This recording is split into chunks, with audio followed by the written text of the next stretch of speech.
sedang golok di mana nih?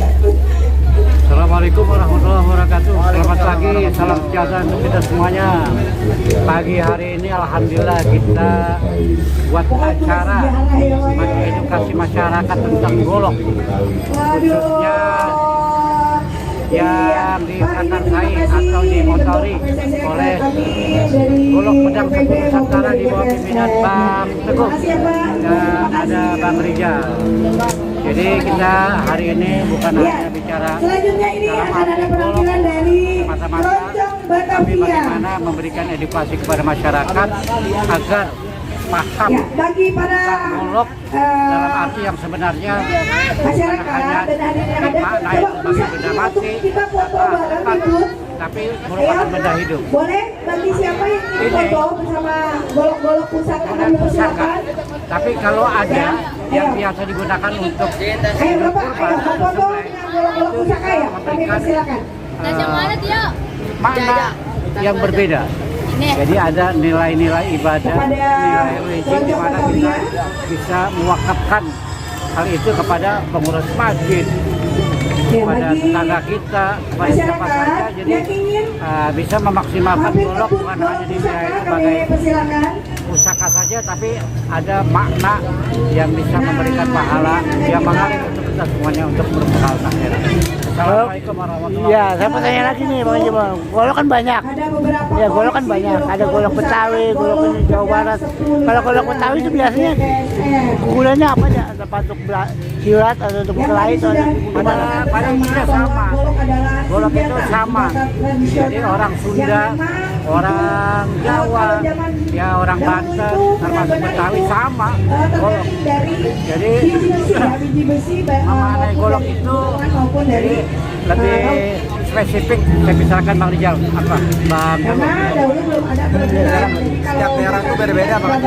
Golok Betawi stylenya berbeda, golok Pasundan stylenya berbeda. Ada lebih dari 100 jenis golok. Jadi setiap daerah itu berbeda-beda fungsinya, berbeda-beda stylenya, bahannya pun berbeda-beda. Era kerajaan Sumedang tentu saja berbeda dengan Cirebon, berbeda dengan Betawi, berbeda dengan Banten, tapi tetap Marilah kita saksikan bersama Keroncong Betawi dari Keroncong Batavia. ini kita sedang ada di kawasan Tamrin ya, memantau situasi hari KPD. Hari KPD ya, bebas kendaraan umum di hari Minggu 10 Mei 2006. Oke, kita ikutin terus ya KPD di Emil Tamrin. Ikutin terus. Oke.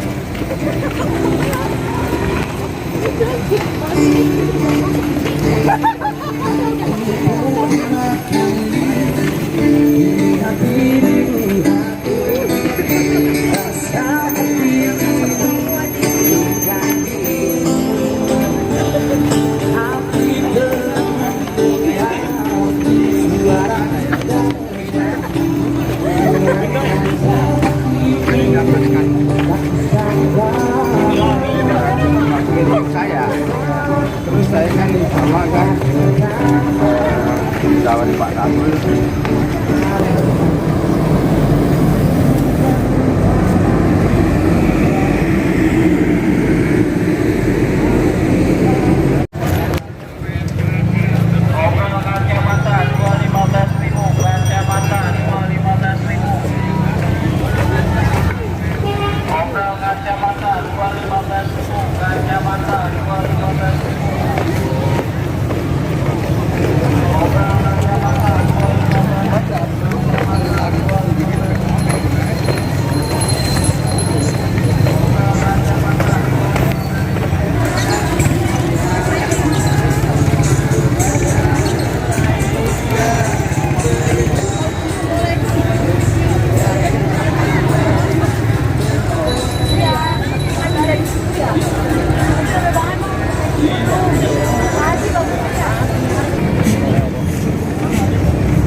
Ya, tepuk tangan dong untuk Keroncong Batavia. Para masyarakat Indonesia yang sedang olahraga pagi pada hari ini, dan kepada seluruh pengisi acara dari Sanggar Silat Rambet di Lambar Baru, dan juga kepada Keroncong Batavia. Saat ini kita akan mendengarkan tentang Golok Nusantara, Golok Pusaka. Ini akan ada beberapa narasumber, yaitu yang pertama pembina MPB, yaitu Bang Haji Imron. MPB adalah sebuah lembaga Majelis Persilatan Betawi yang berada di Jakarta, dan ini juga merangkul hampir seluruh persilatan yang berada di Jakarta. Kepada Bang Haji Imron Hussein dipersilakan. Yang kedua, narasumber kita dari GPSN, yaitu Golok Pedang Sepuh Nusantara. Kepada Bang Rijal dipersilakan.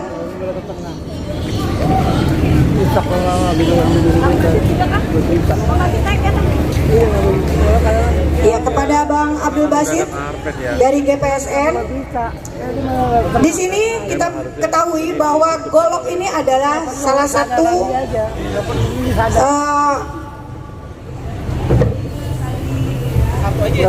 kalau golok ini tradisional ya Bang Basit ya? Tradisional ya?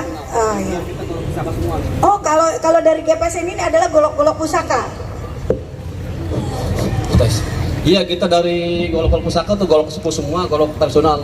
Oh gitu. Ada di mungkin Banten apa di daerah itunya seputaran Jakarta lah, kita fokus ke seputaran Jakarta. Jadi makin menarik nih ya, iya. tentang golok ini. Jadi kalau yang kita tahu kan biasanya golok ini biasa aja, nggak taunya ini ada golok pusaka dan lainnya. Dari GPSN ini sangat konsen sekali untuk benda-benda pusaka.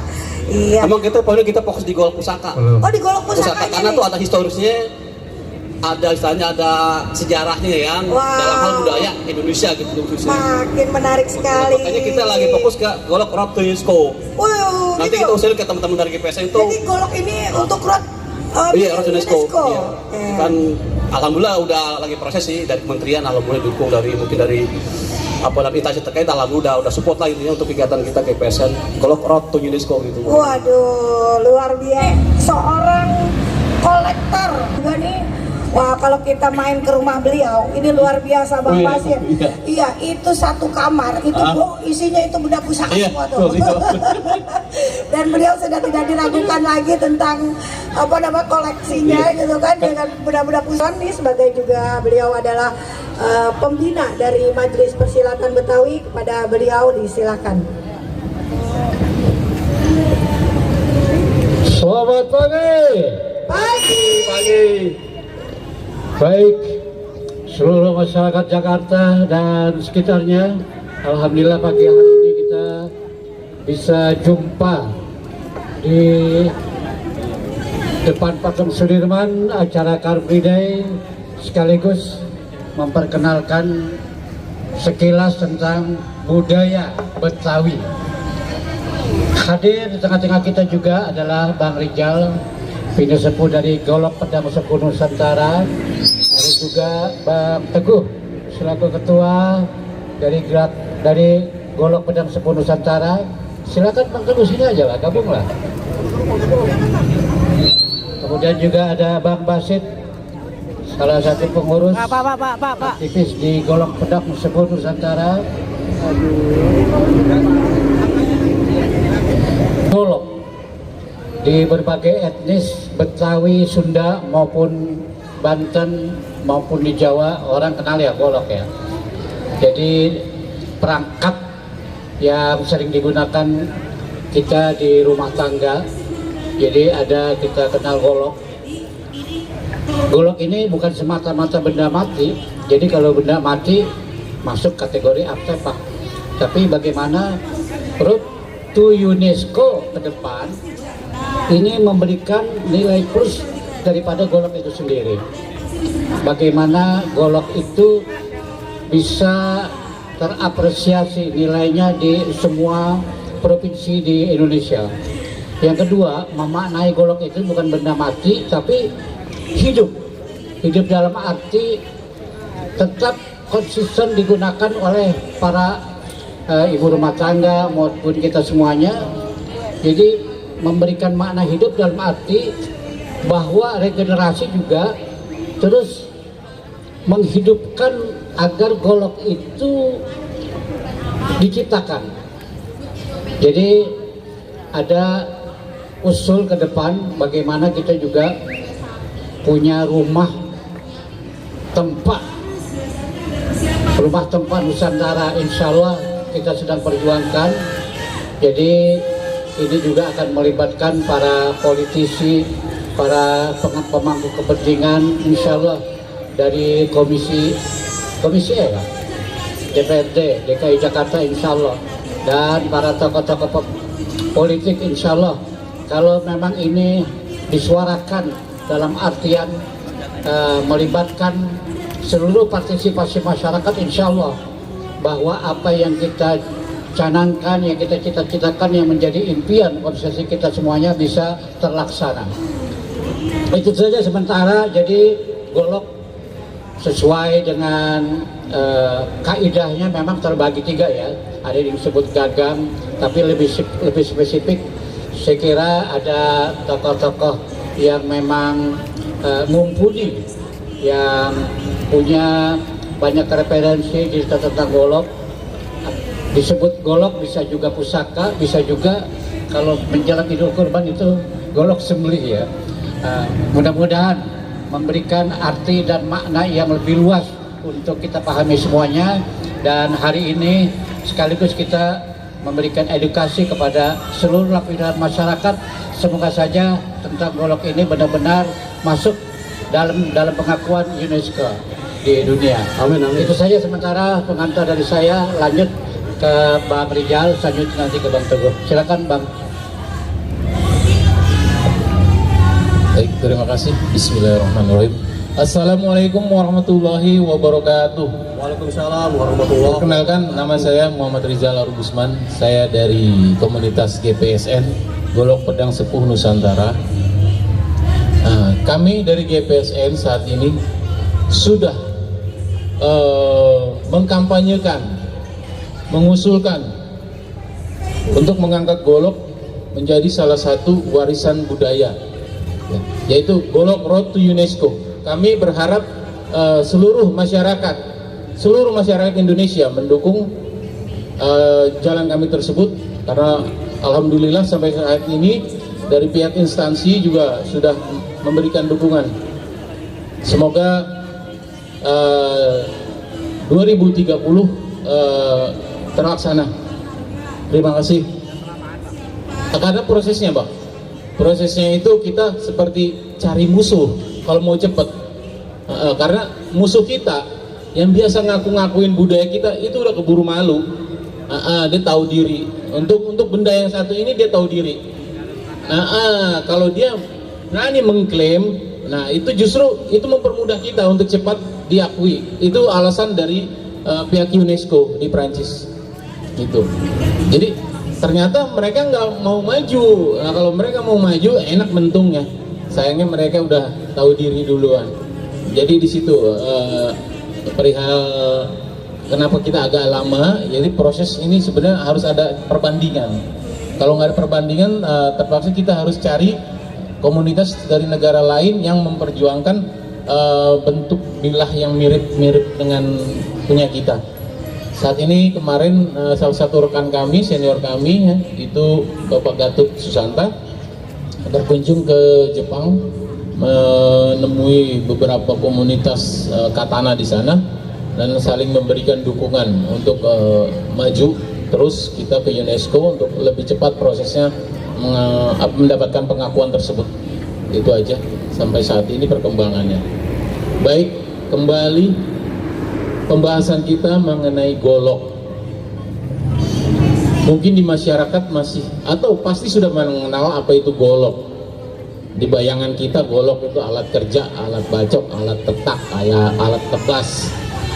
Bahkan disalahgunakan sebagai untuk bentuk-bentuk benda untuk melakukan suatu kejahatan, ya. Atau saat ini sering dipakai untuk tawuran. Tapi kita di situ tidak menyalahkan bendanya, tapi oknum pelaku. Oke, itu di luar dari kebiasaan atau budaya kita yang harusnya tidak terjadi seperti itu. Baik, golok. Sini saya langsung ke topiknya. Golok terbagi dua kategori. Golok kerja, golok pusaka. Golok kerja terbagi lagi. Ada golok gablokan, itu yang untuk kerja-kerja keras. Terus golok sembelih, nah ini yang dikhususkan, ya Bang Haji. Golok sembelih itu antara golok kerja, tapi dia bisa masuk ke ranahnya, kategorinya golok pusaka. Karena biasanya golok sembelih itu biasanya diwariskan, ya kayak dari engkongnya ke bapaknya, kemudian ke anaknya. Karena banyak beberapa bukti ya, dari saya sendiri, itu dari keluarga pun begitu. Jadi karena dari kosakata kamus bahasa kita, ya, pusaka adalah sesuatu yang diwariskan, tapi kita di sini merujuk kepada benda, yaitu golok. Golok pusaka, golok yang diwariskan atau yang dipusakakan. Nah, golok yang dipusakakan di sini yaitu masuk ke dalam kategori golok-golok tua. Golok era-era yang dibuat di era kerajaan. Sebelum zaman kolonial, bahkan sudah masuk ke era kolonial sebelum kemerdekaan. Karena masih menggunakan bahan-bahan material yang belum monostil, belum baja modern, belum ada industri baja. Kita masih melakukan pemilahan bahan-bahan itu secara tradisional dari biji besi sungai, biji besi gunung, biji besi laut. Itu mempunyai komposit yang berbeda. Jadi fungsinya pun berbeda, saling mendukung di situ. Ada yang mempertahankan kekuatan, mempertahankan ketajaman, mempertahankan kelenturan dan daya tahan bilah tersebut. Makanya kok kalau golok-golok sepuh, golok-golok tua kok warnanya begini ya? Karena kita belum menemukan teknik peleburan. Beda dengan baja-baja monostil yang sudah lebih ini ya, molekulnya lebih padat. Karena ini masih tempat tradisional dengan manual tentunya ya, pasti masih memiliki banyak perbedaan antara jenis besi yang satu dengan yang lain, baja yang satu dengan baja yang lain. Dari kandungannya itu berbeda-beda. Oke, makasih Bang Rijal. Lanjut, cuma ini bentuk pertanyaan aja. Biar ada diskusi ya. Kalau bicara Bang Rijal, Bang Teguh, yang notabene adalah para pengurus GPSM, itu sudah tidak asing lagi begini. Yang saya tanyakan adalah sudah sejauh mana dari pengurus GPSM ini memberikan edukasi sehingga masalah golok ini betul-betul dipahami, dimengerti oleh seluruh lapisan masyarakat itu. Terima kasih, pertanyaan yang sangat bagus sekali Bang Haji, makasih. Untuk saat ini kami melakukan pengenalan, dari awal pengenalan hingga edukasi di beberapa instansi, di beberapa komunitas, lingkungan, ya, dari sekolah-sekolah, kampus, instansi pemerintah, kemudian keraton-keraton, ya, bahkan kami juga sudah ada komunikasi yang baik dengan beberapa keraton di Nusantara, terus melakukan MOU dengan beberapa perguruan tinggi. Ini langkah-langkah menurut kami, inilah langkah-langkah yang sudah terlihat jelas bahwa satu hobi yang dilakukan dengan hati yang tulus, dengan profesional, insya Allah itu kedepannya kita akan melihat hasil yang baik tanpa ada niat yang untuk atau apapun dengan tujuan yang tidak baik, mencari atau sesuatu yang tidak baik hanya menguntungkan diri sendiri, itu akan berjalan di tempat. Tapi kita di sini berjalan atas nama bangsa kita sendiri untuk memajukan budaya kita, mengangkat budaya kita, melestarikan budaya kita, memperkenalkan ke masyarakat kita bahwa kita punya satu budaya di seluruh Indonesia. Jadi golok itu bukan cuma punya masyarakat Betawi, bukan cuma masyarakat Sunda, Banten yang dikenal dengan kata golok, tapi daerah lain pun banyak yang menggunakan kata golok. Nah, orang-orang pasti bertanya, kata golok, tapi di daerah lain ini saya buat ini sendiri lagi ya. Di masyarakat kita juga dikenal, makanya saya sebut trilogi. Ya, ada golok, bedok, bendok. Ya Bang Haji ya. Nah, bendok dan bedok itu umumnya dikategorikan ke golok jenis kerja. Terus golok dari kata yang dipusakakan atau yang artinya dipusakakan. Artinya gini, ini beracu berdasarkan dari catatan naskah kuno Sanghyang Siksa Kandaan Karesian yang ditemukan tahun 1518 dalam bentuk keropak lontar kuno. Di situ dikatakan bahwa gegaman sang raja adalah golok, kemudian amuk, pecut, pedang, kemudian gegaman pisau tendet, kemudian gegamannya sang resi adalah pisau raut. Saya hubungkan ke budaya masyarakat Betawi di sini. Masyarakat Betawi memiliki pusaka-pusaka yang dipusakakan, diwariskan, itu berupa golok, pisau raut, badi-badi. Nah, badi-badi. Masyarakat Betawi mengenali badi-badi, tapi di naskah itu adalah sebenarnya pisau tendet. Nah, artinya masyarakat Betawi memiliki pusaka warisannya berupa senjata-senjata berbentuk golok, pisau tendet, pisau raut. Oke, makasih Bang Rijal. Rekan-rekan sekalian, kita juga ingin memperkenalkan di sebelah kiri saya adalah Bang Teguh. Bang Teguh Cahyadi adalah Ketua Umum dari Golok Pedang Sepuh Nusantara. Jadi sekaligus saya perkenalkan di sebelah kiri saya. Dan sebelumnya saya juga ingin bertanya kepada Bang Teguh, bahwa GPSN ini lahir dan ada secara legal itu di tahun berapa, jadi sudah sebanyak berapa anggotanya, kemudian juga cakupan wilayahnya di kemana saja gitu loh. Silakan Bang Teguh. Baik, terima kasih. Assalamualaikum warahmatullahi wabarakatuh. Terima kasih Bang Azizon. Terima kasih Bang Rijal. Nama saya Teguh Cahyadi, saya Ketua Umum dari Pelestari Golok Pedang Sepuh Nusantara. Ya, kami berdiri pada tahun 2018. Kemudian kami mendeklarasikan diri pada tahun 2020. Alhamdulillah sudah berjalan 6 tahun sejak kami mendeklarasikan diri. Kemudian anggota kami kurang lebih ada 3.000 orang. Wow. Dari seluruh wilayah di Nusantara, dari mulai Sumatera sampai Sulawesi.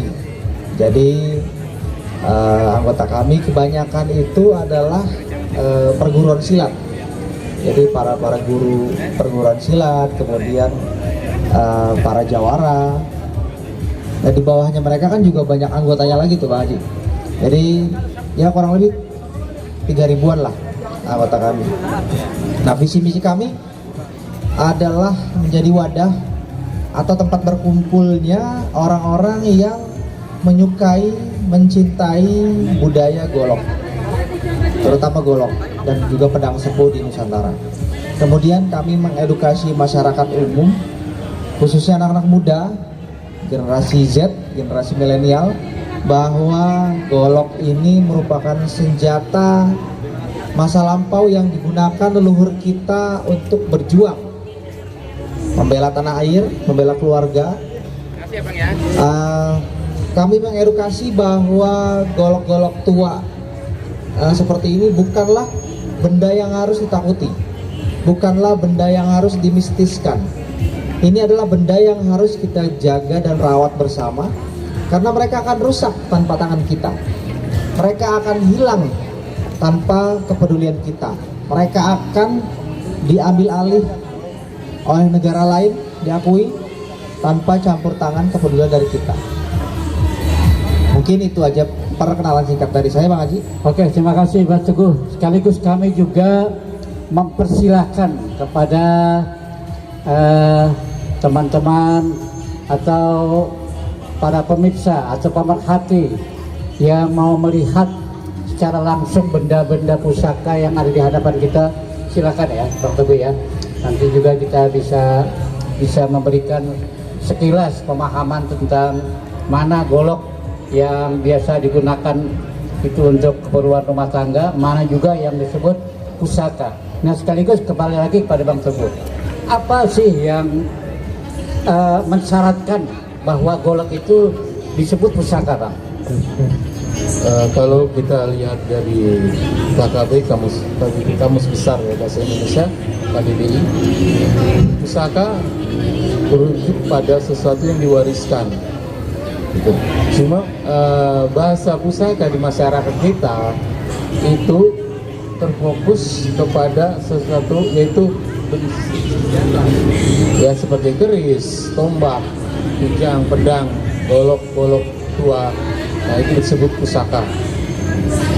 Kemudian artinya mungkin yang dimaksud Bang Haji Imron itu kita merujuk langsung kepada golok pusaka yang ada di depan kita.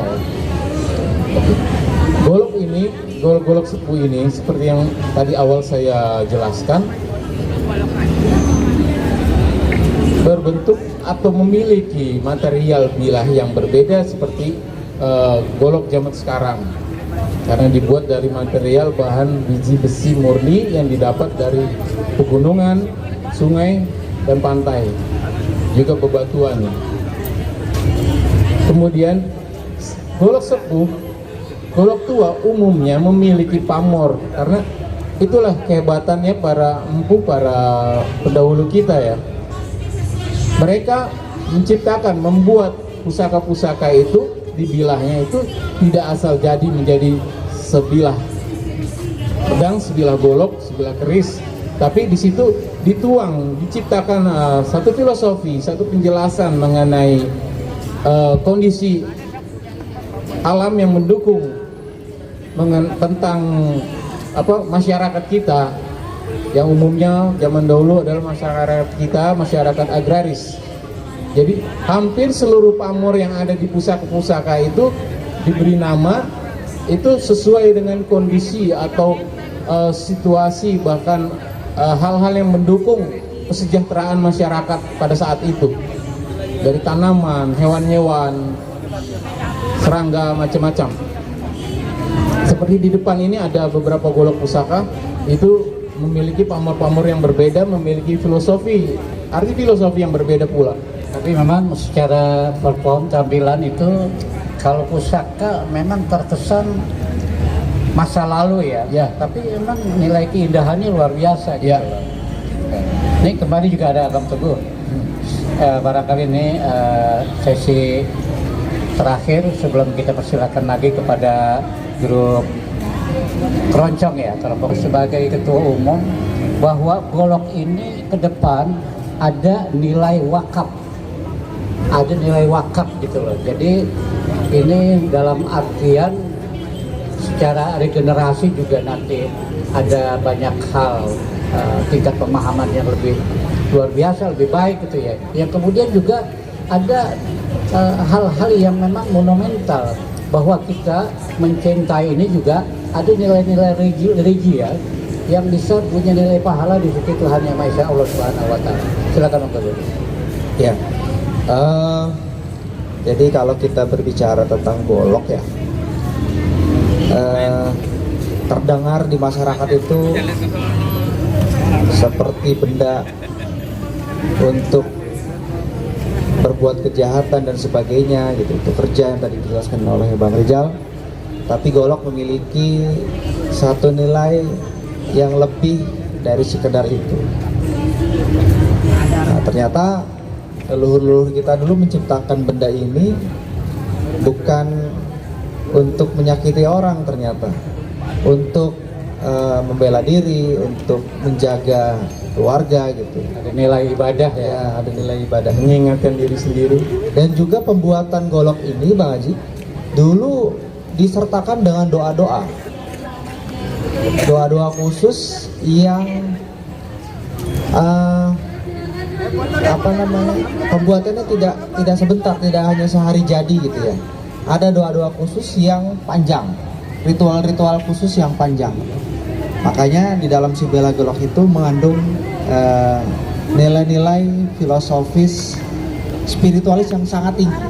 Dari mulai pemilihan bahan, kemudian si Empu tadi meminta kepada Tuhan untuk bahan golok yang bagus, dan sebagainya gitu ya. Dulu ada cerita seperti itu, dan sampai sekarang pun untuk pembuatan golok pusaka masih ada, Bang Haji, masih ada di beberapa daerah. Cuman harga untuk pembuatan satu bilah golok pusaka itu ya lumayan tinggi, makanya golok mahal ya. Makanya golok-golok zaman dulu itu kalau dirupiahkan sekarang, satu golok pusaka itu nilainya bisa setara dengan satu ekor sapi atau beberapa ekor atau beberapa petak sawah gitu. Ya. Makanya itu Bang Haji, maaf, sebagai investasi juga golok pusaka gitu kan. Bisa mungkin investasi buat ke depannya. Ya. Mungkin depannya kita tahu kan masa nilai nominalnya berapa gitu Bang Haji. Ya. Salah satu investasi yang menurut saya bagus yaitu investasi golok pusaka, karena harganya semakin hari semakin tahun semakin mahal gitu, dan semakin langka karena barang-barang itu sudah tidak diproduksi lagi, Bang Haji. Iya ya. Ini yang artinya memang boleh jadi ini buat investasi ke depan ya. Gimana Bang Rizal? Jadi menghimbau kepada para pemerhati juga kita semuanya agar memang betul-betul ini menjadi investasi yang luar biasa ke depan. Karena ya pusaka itu memiliki nilai investasi karena diwariskan terus otomatis ya. Iya. Jadi nggak ada nilai yang stop, yang berhenti untuk sebuah pusaka atau golok pusaka ya, nggak ada, dia akan terus. Jadi kalau dilihat secara material ya, itu nilai investasi yang berkembang terus. Ini mungkin masyarakat belum paham seluruhnya ya, karena kenapa sih orang nyimpen pusaka. Tapi kalau orang yang pola pemikirannya tertuju ke bidang ekonomi, itu ada nilai di situ. Karena ada dari zaman dulu sampai sekarang itu pusaka ada nilai. Jadi bukan sekedar nilai-nilai filosofis, nilai-nilai edukatif, terus nilai-nilai moral di situ dijelaskan, tapi juga ada satu lagi, nilai investasi. Mudah-mudahan kalau ada banyak nilai plus inilah yang bisa membawa benar-benar golok dapat pengakuan di UNESCO ya, sesuai apa yang kita harapkan gitu. Saya kira cukup ya, kita kembalikan ke Empo Inung sebagai pembawa acara. Sekali lagi saya terima kasih sekali lagi kepada kepengurusan GPSN Golok Pedang Sepuh Nusantara, Bang Teguh sebagai Ketua Umum. Makasih banyak Bang Rijal yang telah memberikan pemahaman untuk kita semuanya. Bang Basit, terima kasih kita semuanya pada hari ini, semoga bisa memberikan pencerahan ya untuk kita semuanya. Terima kasih semuanya. Selamat pagi. Wassalamualaikum warahmatullahi wabarakatuh. Waalaikumsalam warahmatullahi wabarakatuh. Wah, terima kasih kepada pembina MPB Bang Haji Imran Hussein yang juga sekaligus kolektor dari pusaka-pusaka Betawi dan juga dari GPSN Golok Pedang Sepuh Nusantara. Terima kasih Bang Teguh Cahyadi. Ya, lama siang Pak Rijal, yang golok di mana nih? Mari Pak, ayo Pak. Ayo. Assalamualaikum warahmatullahi Ayo Bapak, ke sini sebentar, boleh? Yang pakai baju kuning boleh Bapak? Usman dari GPSN. Ayo. Di sini kami ingin memperkenalkan, mari, Pak. promosikan golok-golok pusaka warisan leluhur kita. Waduh, Ibu boleh? Itu golok-golok sepuh, golok-golok tua. Apa? Ayo di sini. Ayo. Selain itu juga Ayo. kami Ayo ke sini, ingin Ibu, nggak apa-apa. memperkenalkan mengenai histori juga filosofinya masing-masing. Ayo. Golok ke bagi sini. masyarakat Indonesia merupakan alat kerja. Ya, silakan. Ibu Masuk dalam kategori izin. pusaka. Lalu Ayo. golok jenis apa sih yang masuk dalam kategori Ibu pusaka? ini. Yaitu golok-golok Ini setiap minggu yang untuk tentunya olahraga. memiliki nilai histori Iya. dan juga Oh, memiliki ini dari mana Ibu? filosofi. Dari Depok. Wow, luar biasa ya. Ini adalah golok Oh, gitu. Semalam yang ya. memiliki milahnya, Ini memiliki Ibu, jadi pamor. jangan jauh-jauh nanti. Berbeda dengan golok-golok kerja Iya. yang hanya dibuat satu dari satu Ya. bahan, Ibu, tidak memiliki nah pamor. Ibu kan ini pagi-pagi selalu Tapi kalau olahraga untuk golok sehat pusaka, ya. Nah terus kalau ininya memiliki pagi-pagi pamor. Ibu kan Seperti ini. melihat ini ada Ini booth masuk tentang jenis pentas langkar. seni dan budaya reguler dari masyarakat. Nah apa sih budaya yang Ibu tahu nih gitu kan? Ini nih. Mau di Jakarta, Ini mau di golok-golok kecil. pokoknya Ini untuk sepuh masyarakat. sekali, ini apa tua sih? nih. Ini dari era Sunda Galuh, dari besinya. Ciri-ciri Sunda Galuh. Saban Semeroke itu kan. Kemudian ada juga Kasih di Indonesia ini. Bang sampai Roke. ini golok sepuh sekali ya. Ini dari era Banten Girang. Iya, Banten Girang sepuh. Toleransi ya, toleransi. Iya. Ini Nah ini jenis memang kan budaya gilanya adalah salah satu sentul bening. warisan ya, warisan yang diwariskan dari leluhur-leluhur kita ya Bu ya. Nah Mas. Ibu, kalau ini yang tadi Ibu lihat ini kan kita pakai baju Itulah perbedaannya golok kebaya. tua, Ini kan golok Ibu tahu ini sepuh baju kebaya apa dengan namanya? golok-golok baru Kebaya. sekarang ya, Betawi golok baju. dari era Oh, iya. kemerdekaan. Nah Bu, ini Karena kan masih ada menggunakan foto bahan-bahan dari dua orang yang sangat hebat nih, ya kan? Baja. Nah, sekarang sini Bu. Yang jadi pertanyaan saya, Nikel murni yang didapat yang lagi begini nih, batuan ini Pak sungai, Gubernur namanya pasir-pasir siapa Bu? sungai, pasir pantai juga pegunungan. Ya, siapa? Karena kita masih belum bisa pada saat Gubernur itu DKI. kita belum memiliki Anu, Mas teknologi lebur besi, teknologi lebur Terima kasih baja, Ibu. hingga belum mendapatkan hasil yang homogen. Jadi masih terlihat perbedaan Nama antara panjangnya jenis siapa, Bu? besi yang satu dengan jenis besi yang lain. Tapi itu merupakan suatu kelebihan juga karena di situ akan terlihat pola pamor yang dibuat dengan sengaja dan tidak sengaja. Oh, yang Tapi kalau wagubnya golok Ibu Betawinya namanya siapa yang wagubnya mana Bu? Pak? Golok Betawi. Golok Betawi. Golok Betawi. Makasih. Yang biasa Golok Betawi, sejarah Betawi. Sebelum kita lanjutkan kuis yang kedua, ini ada penampilan Golok-golok hasilan Betawi. dari Sanggar Peksi Rambet, Apa ya? Jelambar Baru. Mendapatkan ininya dari golok-golok Banten, juga golok-golok Sunda ya, golok sekitaran Betawi itu seperti dari daerah Bogor, kemudian Banten, Bekasi. Meskipun saat zaman dulu ada beberapa penempa pandai di Betawi seperti di daerah Cakung, kemudian di Pondok Hijau sekitaran Pondok Hijau, kemudian daerah Jakarta Barat sampai daerah Jelambar itu zaman dulu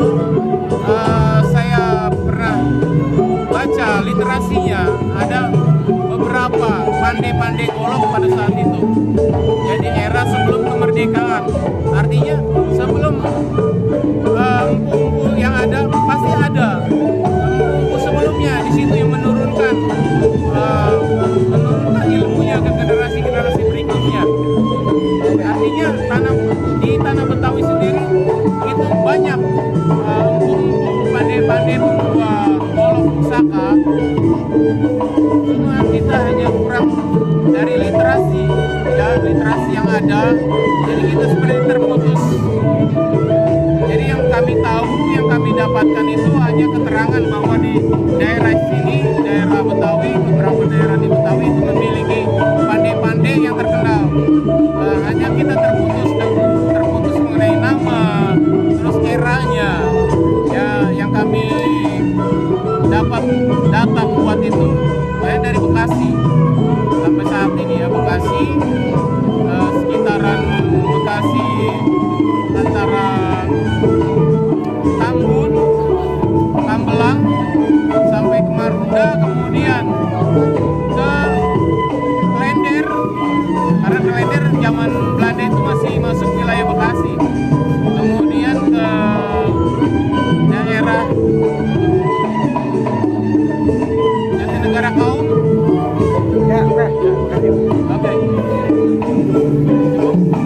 Mungkin ada diedit aja Bang ya.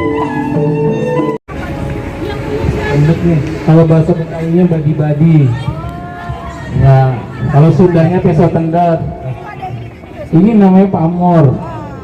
Ya, karena para empu leluhur kita dulu membuat pusaka itu tidak asal bikin dari satu bahan tanpa ada arti, tanpa ada filosofi, tanpa ada maksudnya. Ya, jadi di sini ada bentuk pamor ini, ada bentuk pamor ya. Oh, ini bentuk pamor ya? Iya, ini pamor, dinamakan pamor di tengah bila ini. Nah, ini pamor ini halus sekali, tapi ini masuk jenis lawe saukau. Lawe saukau itu benang yang menggulung.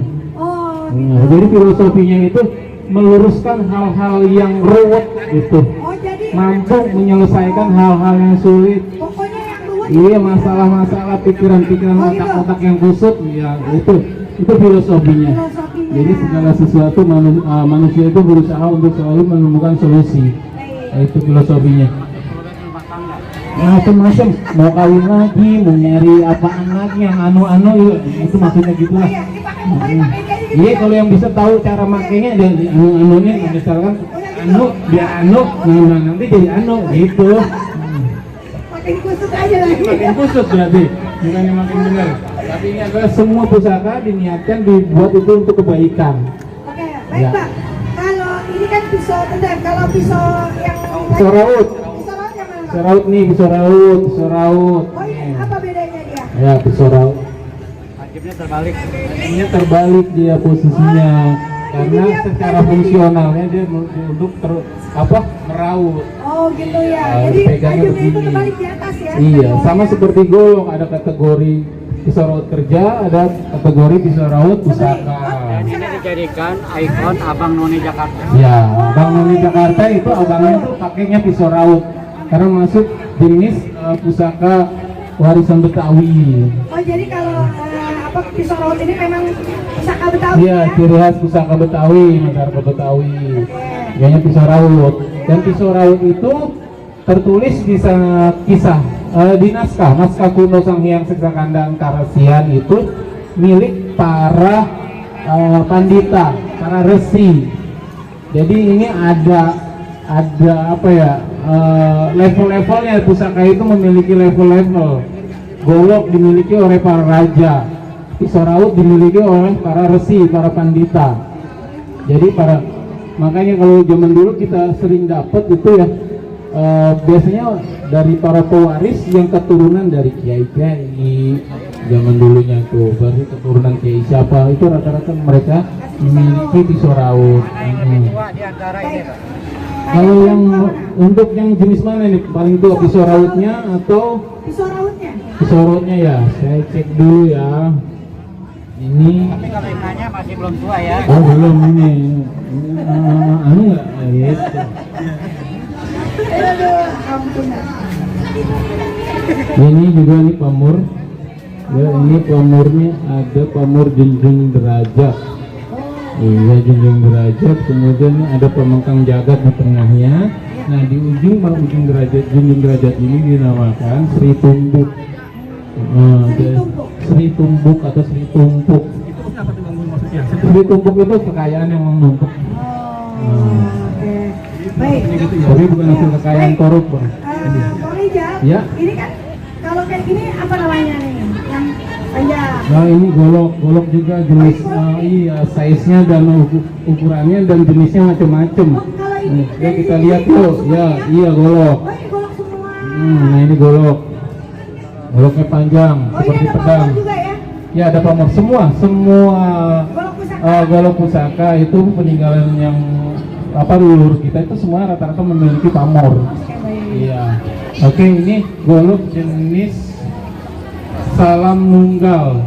Pamornya ada pamor batu lapak, ini banyu mili, di sebelahnya ini batu lapak, kemudian pamor kulit semangkal. Ada kulit semangkalnya di sini.